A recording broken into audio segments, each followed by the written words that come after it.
بسم اللہ الرحمن الرحیم۔ السلام علیکم دوستو، امید کرتا ہوں آپ سب خیریت سے ہوں گے۔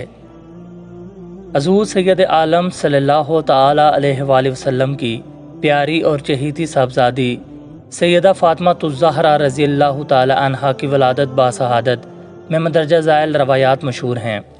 مزید آگے بڑھنے سے پہلے تمام دوستوں سے گزارش ہے، اگر ویڈیو اچھی لگے تو اسے لائک اور شیئر ضرور کریں، اور مزید اچھی ویڈیوز دیکھنے کے لیے ہمارے چینل کو سبسکرائب کریں اور گھنٹی کا بٹن لازمی دبائیں۔ چلیے بڑھتے ہیں ویڈیو کی جانب۔ ایک روایت میں یہ ہے کہ آپ رضی اللہ تعالی عنہ کی ولادت باسعادت بعثت سے 1 سال پہلے ہوئی۔ ایک روایت میں یہ ہے کہ آپ رضی اللہ تعالی عنہ کی ولادت باسعادت اعلان نبوت کے پہلے سال کے ماہ جمادی الثانی میں ہوئی۔ ایک روایت میں یہ ہے کہ آپ رضی اللہ تعالی عنہ کی ولادت باسعادت بقول صحیح اعلان اظہار نبوت سے 5 سال پہلے ہوئی، جس سال قریش مکہ خانہ کعبہ میں ایک دراڑ آنے کی وجہ سے اسے تعمیر کر رہے تھے۔ اس وقت سرور کائنات صلی اللہ تعالی علیہ وآلہ وسلم کی عمر مبارک 35 سال اور سیدہ ام المومنین حضرت ختیجہ رضی اللہ تعالی عنہا کی عمر مبارک 50 سال تھی۔ جمہور ارباب سیر نے اسی روایت کو صحیح اور مستند قرار دیا ہے۔ حضرت عبدالحق محدث دہلوی رحمۃ اللہ علیہ نے بھی اس روایت کو صحیح کہا ہے۔ ابن سعد سے بھی یہی روایت صحیح ہے، کیونکہ ہمارے پیارے آقا غمزدوں کے دل کے چین سرور کونین صلی اللہ تعالی علیہ وآلہ وسلم کا ظاہری وصال 11 ہجری کو ہوا۔ اس وقت سیدنا فاطمہ الزہرا رضی اللہ تعالی عنہا کی عمر مبارک 28 یا 29 سال بتائی گئی ہے۔ اس حساب سے آپ رضی اللہ تعالی عنہا کی ولادت باسعادت اعلان اظہار نبوت سے تقریباً 5 سال قبل بنتی ہے۔ حضرت فاطمہ سرور کائنات صلی اللہ علیہ وآلہ وسلم کی چوتھی اور سب سے چھوٹی صاحبزادی تھیں۔ سیدۃ النساء آل الجنہ، زہرا، بطول، طاہرہ، مطہرہ ان کے مشہور القاب ہیں۔ آپ بچپن ہی سے نہایت متین اور تنہائی پسند تھی، نہ کبھی کسی کھیل کود میں حصہ لیا، نہ گھر سے قدم باہر نکالا۔ ہمیشہ والدہ ماجدہ کے پاس بیٹھی رہتی، ان سے اور رسول اکرم صلی اللہ علیہ وآلہ وسلم سے ایسے سوالات پوچھتیں جن سے ان کی ذہانت و فطانت کا ثبوت ملتا۔ دنیا کے نمودہ نمائش سے سخت نفرت تھی۔ ایک دفعہ حضرت ختیجہ رضی اللہ تعالی عنہا کے کسی عزیز کی شادی تھی۔ انہوں نے فاطمہ الزہرا رضی اللہ تعالی عنہا کے لیے عمدہ کپڑے اور زیورات بنائے۔ جب گھر سے چلنے کا وقت آیا تو سیدہ نے یہ قیمتی کپڑے اور زیور پہننے سے صاف انکار کر دیا اور سادہ حالت ہی میں محفل شادی میں شرکت کی۔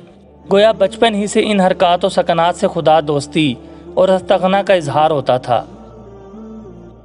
حضرت ختیجہ سیدہ فاطمہ الزہرا رضی اللہ تعالی عنہا کی تعلیم و تربیت پر خاص توجہ دیتی تھی۔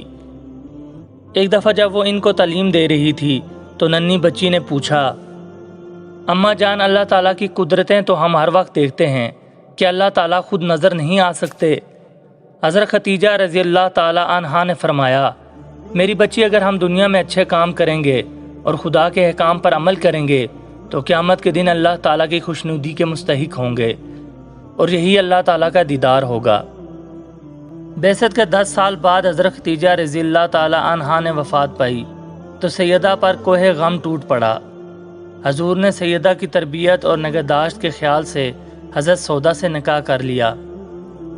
حضور صلی اللہ علیہ وآلہ وسلم کی حیات مبارکہ یہ اکثر تبلیغ حق کے لیے وقف تھی، لیکن جب بھی آپ صلی اللہ علیہ وآلہ وسلم کو فرصت ملتی، آپ صلی اللہ علیہ وآلہ وسلم فاطمہ الزہرا رضی اللہ تعالی عنہا کے پاس تشریف لاتے، انہیں دلاسا دیتے اور نہایت قیمتی نصیحتیں فرماتے۔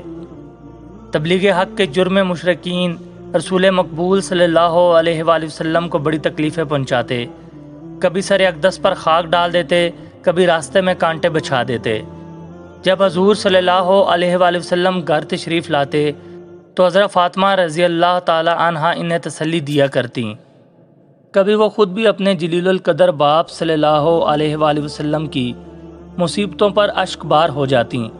اس وقت حضور صلی اللہ علیہ وآلہ وسلم انہیں تسلی دیتے اور فرماتے، میری بچی، گھبراؤ نہیں، خدا تمہارے باپ کو تنہا نہ چھوڑے گا۔ ایک مرتبہ حضور صلی اللہ علیہ وآلہ وسلم خانہ کعبہ میں نماز ادا کر رہے تھے۔ کفار کو شرارت سوجی، انہوں نے اونٹ کی اوجری لا کر سجدہ کی حالت میں حضور کی گردن مبارک پر ڈال دی۔ اس شریر گروہ کا سرغنہ عقبہ تھا۔ کسی نے حضرت فاطمہ الزہرا کو آپ بتایا کہ تمہارے باپ کے ساتھ شریروں نے یہ حرکت کی ہے۔ بے چین ہو گئیں، دوڑتی ہوئی کعبہ پہنچیں اور حضور صلی اللہ علیہ وآلہ وسلم کی گردن مبارک سے اوجڑی ہٹائی۔ سرور کونین صلی اللہ علیہ وآلہ وسلم کی جلیل القدر بیٹی نے ایک نگاہ ان پر ڈالی اور فرمایا، شریرو، اللہ تمہیں ان شرارتوں کی ضرور سزا دے گا۔ خدا کی قدرت، چند سال بعد یہ سب جنگ بدر میں ذلت کے ساتھ مارے گئے۔ جب کفار کی شر انگیزی اور اذعان رسانی حد سے زیادہ بڑھ گئی تو بارگاہ الہی سے رسول کریم صلی اللہ علیہ وآلہ وسلم کو ہجرت کا حکم ہوا۔ بعثت کے 13 سال کے بعد حضور صلی اللہ علیہ وآلہ وسلم ایک رات حضرت علی رضی اللہ تعالی عنہ کو اپنے بستر مبارک پر سلا کر حضرت ابوبکر کے ساتھ مدینہ کی طرف روانہ ہوئے۔ مدینہ پہنچنے کے بعد کچھ دن بعد حضور صلی اللہ علیہ وآلہ وسلم نے اپنے اہل و عیال کو لانے کے لیے اپنے غلام حضرت ابو رافع اور حضرت زید بن حارثہ کو مکے بھیجا۔ ان دونوں حضرات کے ہمراہ حضرت فاطمہ الزہرا رضی اللہ تعالی عنہا، حضرت ام کلثوم، حضرت سودا بنت زمع، حضرت ام ایمن اور اسامہ بن زید نے مدینہ کی طرف ہجرت فرمائی۔